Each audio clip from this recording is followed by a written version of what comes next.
Yesterday, Matt Eberflus stepped to the podium and let everyone know across Bears Nation that there wouldn't be no changes made to the offensive line right now.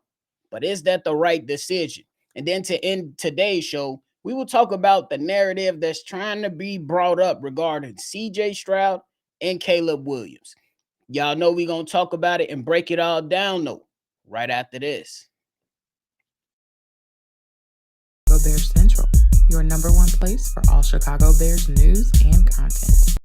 What's going on, ladies and gentlemen? Welcome back to another episode of Chicago Bears Central, your number one spot for everything Chicago Bears. I'm your host here, Bobby, holding it down today for the daily episode. So if you're tuned in with me today, hit the like button, subscribe to the channel, and hit that notification bell as well. There was no drip. He is busy, so he called in reinforcements. I got y'all. But nonetheless, let's jump right into the content.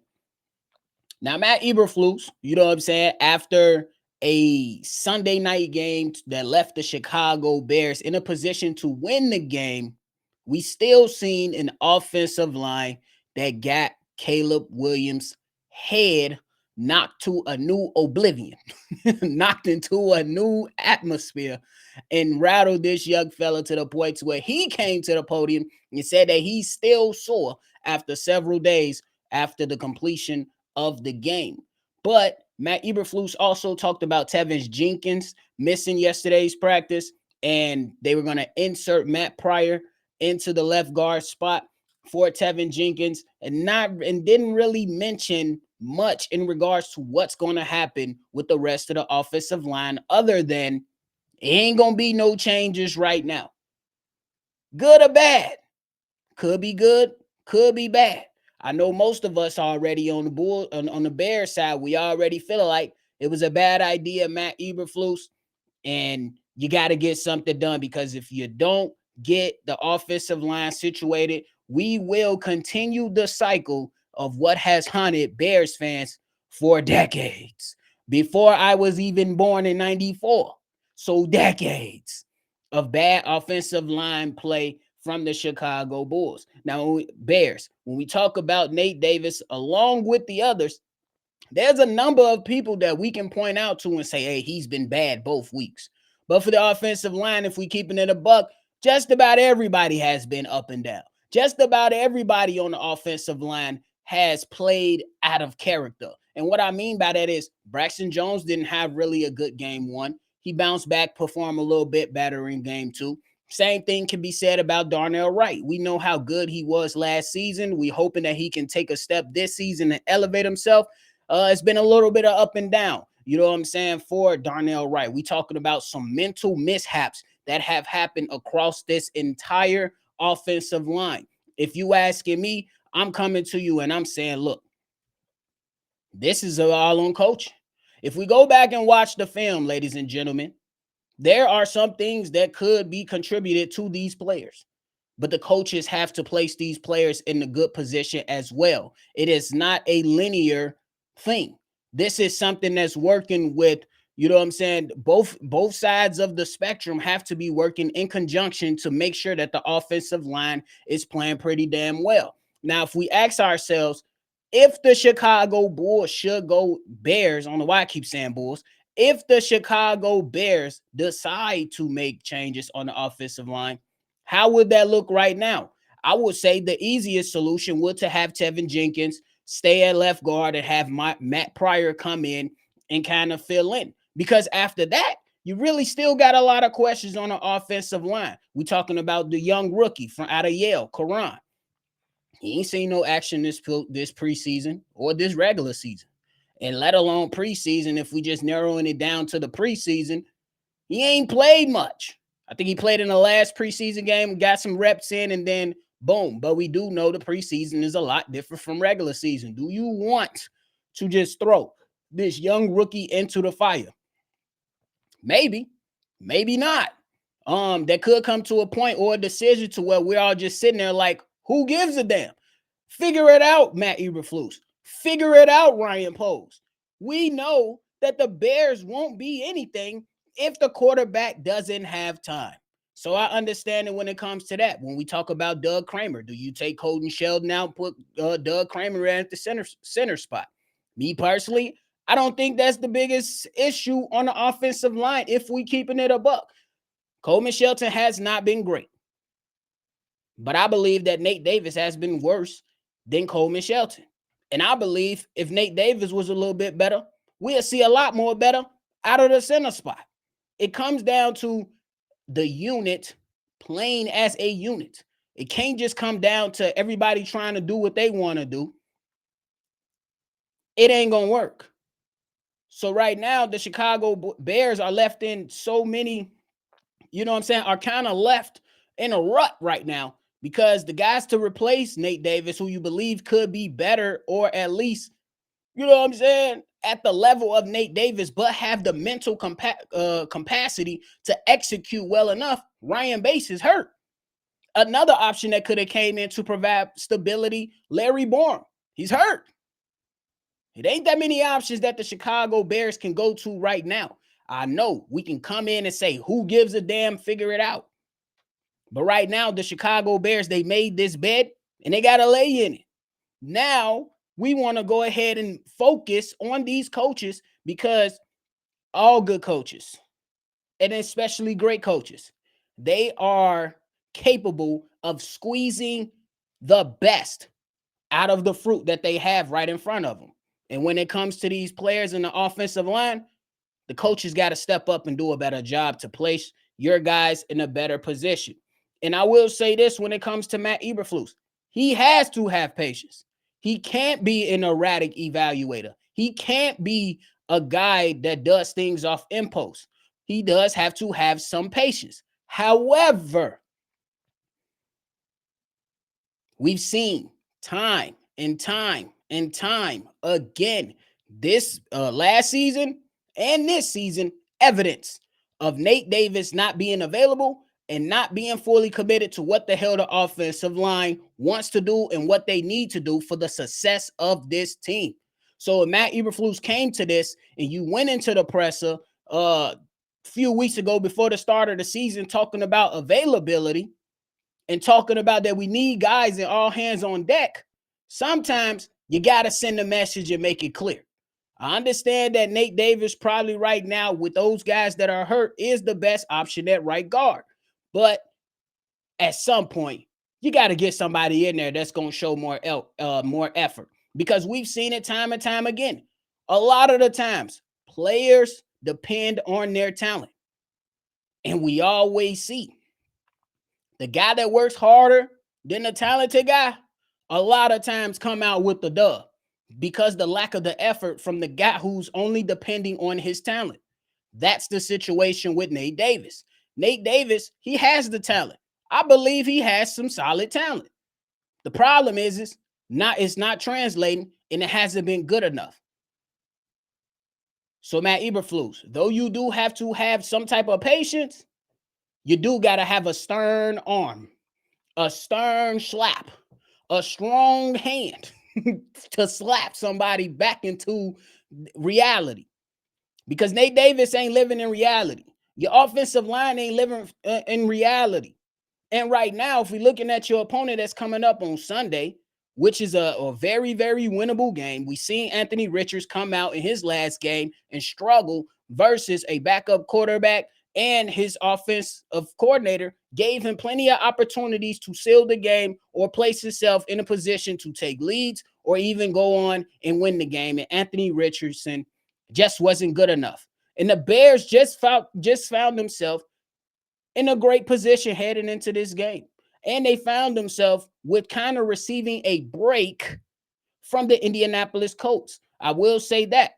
And that's because two guys from the defensive line, one of them, DeForest Buckner, he's out. Leatu Latu, just yesterday, didn't even practice. He's dealing with injury.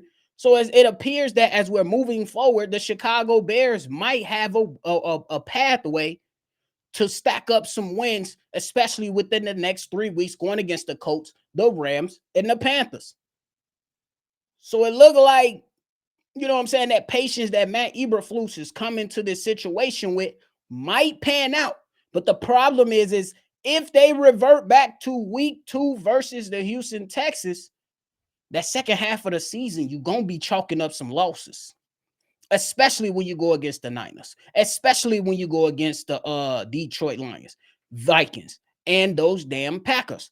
So though the patience is good for right now, you still should be doing your homework on what the proper solution is, because this defense that you're going up against this Sunday has given up an average of 237 rush yards in 2 games. And that's the average, not in just one game. That's the average. And this is where we come in and we talk about all the additional things that have to take place to make sure that the offense is good. Because though we are looking at the offensive line, we do have to point out the guys that are not helping their offensive line. We already talked about Matt Eberflus's offensive coaching staff and saying Shane Waldron, making sure that personnel was good, making sure that everybody, you know what I'm saying, knows their assignments. Because if you watch and go and look at the all 22 and then revert back to the game, you see the offensive line started off well, but then they started to let things go south. And when they went south, it went to hell. And one of those reasons that I want to bring up is because the running backs are not doing their job either. So it's a lot of different things going on with this offensive this offensive game. In the run game, it's not solid. In the pass game, it's not solid. A lot of that stuff come down to the mental aspect of the game. Matt Eberflus, I will agree with him in that regard. You see guys from the offensive line not checking towards the right side. Maybe that's coming from the center. Maybe that's coming from Caleb Williams. And then you see these guys can't pick up blocks or be able to hold their own when it's time for the one-on-one matchups. They can't hold on or match up well when the defense presents a stunt. Matt Eberflus, get ready. Shane Waldron, get ready. The opposing defenses, they're going to stack the box. They're going to act like they're bringing 7. They might bring 5 on one play. They might bring 6 on another one. So that's why I'm saying these guys have to be mentally prepared and go. And when we talk about the mental capacity of the game, we always have to point back at the coaching staff like, bro, you had mini camp, training camp, all these camps. You didn't have time. You didn't have reps. Why are guys fumbling the bag like this? Why? That's the biggest thing. And I will say this, our running backs, they ain't helping. There's a play, if you go back and watch it, where the Chicago Bears are in their end zone. I believe it's a 3rd down. Caleb Williams walks to the line, check the line, gives the protection. Everybody looks at the protection. Travis Homer is in. I don't know why. Don't ask me. But Travis Homer is in. You got one of the rushers. I can't remember if it was Will Levis or Danielle Hunter. I believe it was Danielle Hunter coming off that left side. Travis Homer. It's a simple blitz pickup. Help. You see Braxton Jones trying to secure the inside. You jump right there and secure the outside to buy time. This is mental things that are going on. And DeAndre Swift, I'm not letting you off the hook. Hit the damn hole. Hit the hole. If we go back and watch this game, watch how many yards DeAndre Swift gives up by not hitting the hole, for constantly trying to bounce it out. That's not to say that happened every time he received the ball, but in some of those crucial moments to where the Bears find themselves behind the chains, your 1st and 15s, your 2nd and 12s, or your 3rd and 12s that kind of add up as the drive is going on, is due to because running backs ain't picking up their blocks and running backs ain't hitting the hole. The solution to that is to give my solution for the running back problem right now. I'm going to split the reps early on, and I'm riding the hot hand. That's how it should go.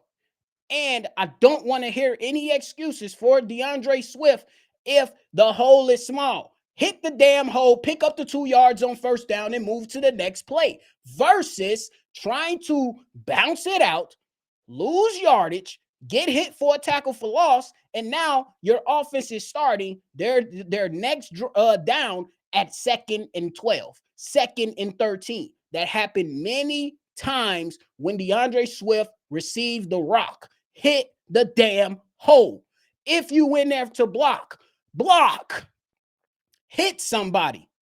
We talking about the physicality of this team right now when we are talking about get on your blocks, execute your assignment, be good at your assignment, know what the hell you're supposed to do, and attack these other teams that are coming down at you to take your head off.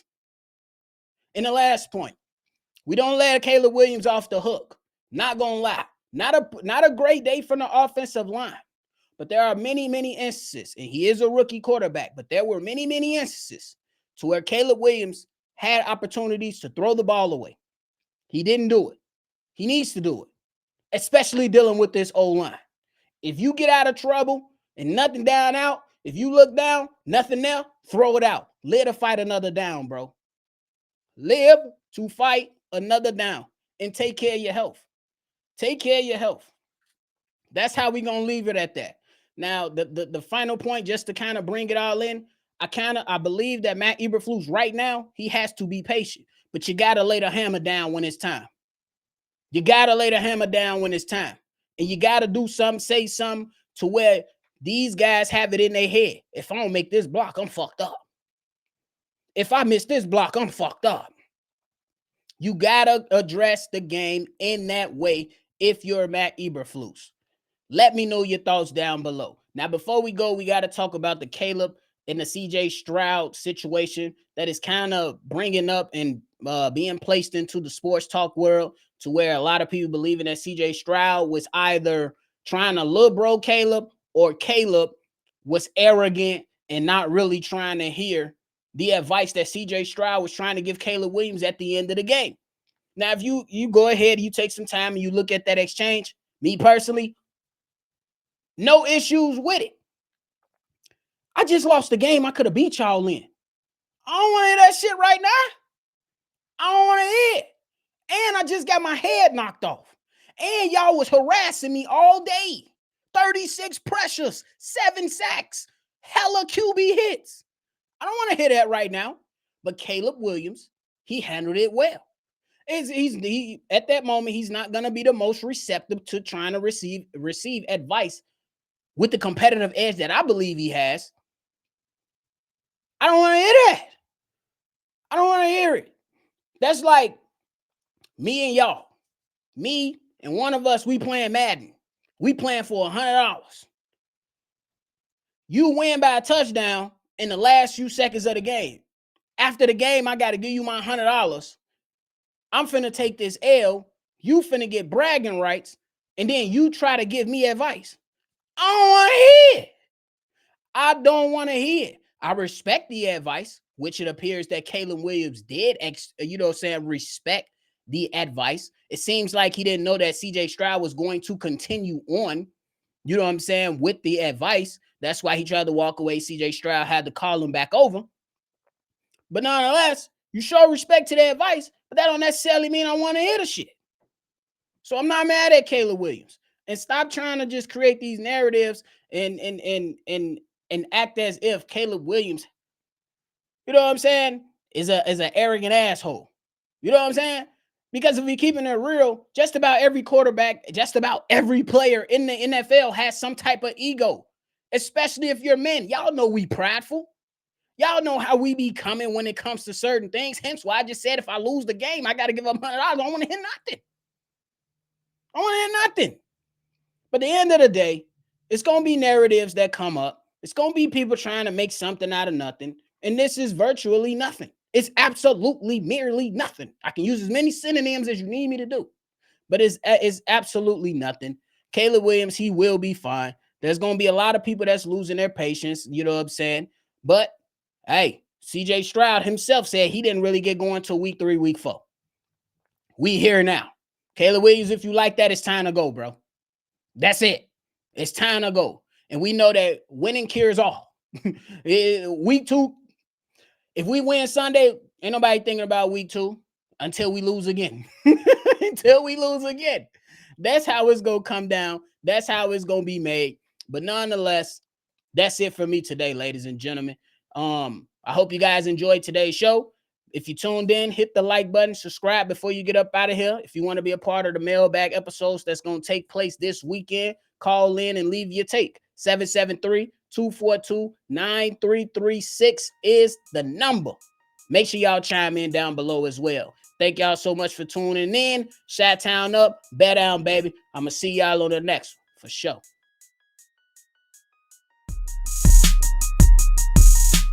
This has been a presentation of the Break Media.